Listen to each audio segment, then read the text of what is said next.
Kalau saya lihat secara perspektif hukum, seharusnya kasus Nikita ini bisa dilakukan perdamaian berdasarkan restoratif justice ya.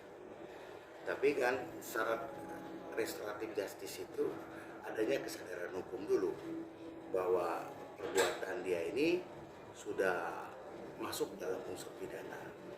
Tapi dalam tanda kutip kan adanya satu keyakinan bahwa seperti tidak terjangkau hukum kan, sehingga hukum ditegakkan, aturannya berjalan.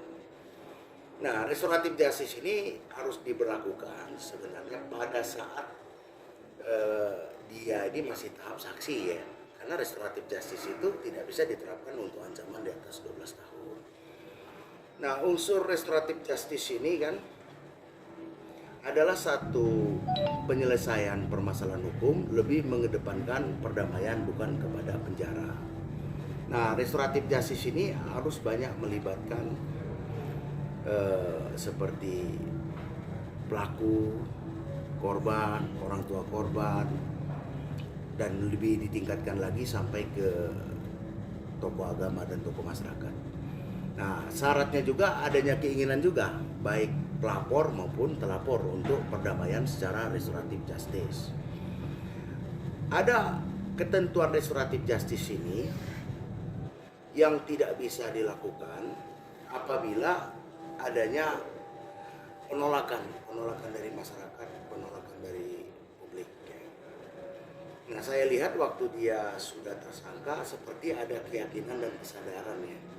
Jadi menurut saya upaya restoratif justice ini sudah tidak bisa lagi ya, karena waktu dia di kepolisian tadi, karena saya lihat bukan perkara beliau ini yang perkara berat ya, masih dianggap biasa. Namun dalam tanda kutip sekali lagi saya katakan, beliau ini lebih banyak kepada maaf kata overacting ya, daripada penyadaran terhadap kesalahannya. Ya itulah, percuma juga. Memang syarat restoratif justice itu kedua belah pihak harus mensepakati dulu. Kenapa tidak dilakukan waktu awal secara personal, keyakinan untuk pendekatan kepada terlapor, permohonan maaf. Orang Indonesia kan maaf, pemaaf ya. Lalu minta diadakan satu perdamaian secara restoratif. Tapi kalau kedua-duanya egonya sama atau yang pihak satu lagi lebih yakin kepada dirinya tidak akan tersangka ya sulit juga ya. Karena hukum itu biasanya baru terasa bila mana sudah naik menjadi tersangka. Itu biasa yang terjadi. Bahkan memaksa. Makanya setiap undang-undang yang diberlakukan itu adalah hukum positif, hukum yang harus ditegakkan dan dijalankan. Ya itu biasa. Orang ego tinggi, menentang dan lain sebagainya. Nanti tunggu aja keputusan dari majelis. Ya apalagi di ancaman 12 tahun itu menurut saya sangat berat ya. Biasanya banyak sekali yang terjadi ya, kesadaran itu baru timbul setelah diputus perkaranya. Tapi itu kan sudah dianggap percuma. Karena kita kalau dalam menghadapi permasalahan hukum, maka di sini kita harus lebih sopan ya, lebih tahu diri, lebih menghargai. Menurut saya apa yang telah dijalankan oleh penegak hukum itu udah benar ya. Kalau hukum ditegakkan, restoratif justice ini anggaplah sudah tidak bisa lagi ya. Berarti dia harus menunggu sampai keputusan. Entah apa pertimbangan majelis nanti, apakah tetap sama dengan tuntutan jaksa atau di bawah. Ya, untuk mengurangi hukuman ya mungkin setelah di lembaga pemasyarakatan ya. Misalnya dia mendapat remisi dan lain sebagainya.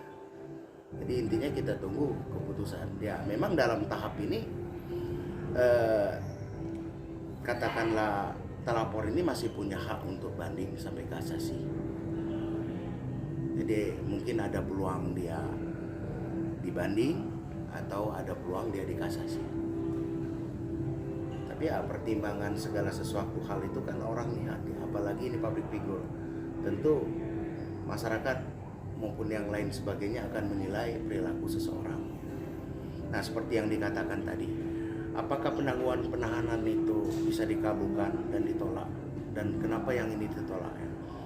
Penangguhan penahanan itu banyak faktor pertimbangan ya. Pertama, orang ini tidak akan menghilangkan barang bukti misalnya, atau orangnya kooperatif, dan tentu ada yang mempertanggungjawabkan.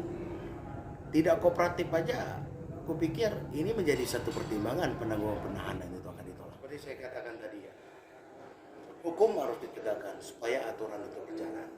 Dengan kejadian kasus ini, harusnya bisa introspeksi diri bahwa segala sesuatu hal itu mempunyai nilai tanggung jawab secara undang-undang, baik dalam berbicara di media, di sosial media dan lain sebagainya. Jadi ini buat pengalaman lah buat beliau agar lebih lebih menghargai kedudukan hukum di negara ini. Itu mohon maaf ya, dalam arti kata tanda kutip ya, karena banyak sekali yakin kepada dirinya, artinya dia tidak yakin kepada undang-undang.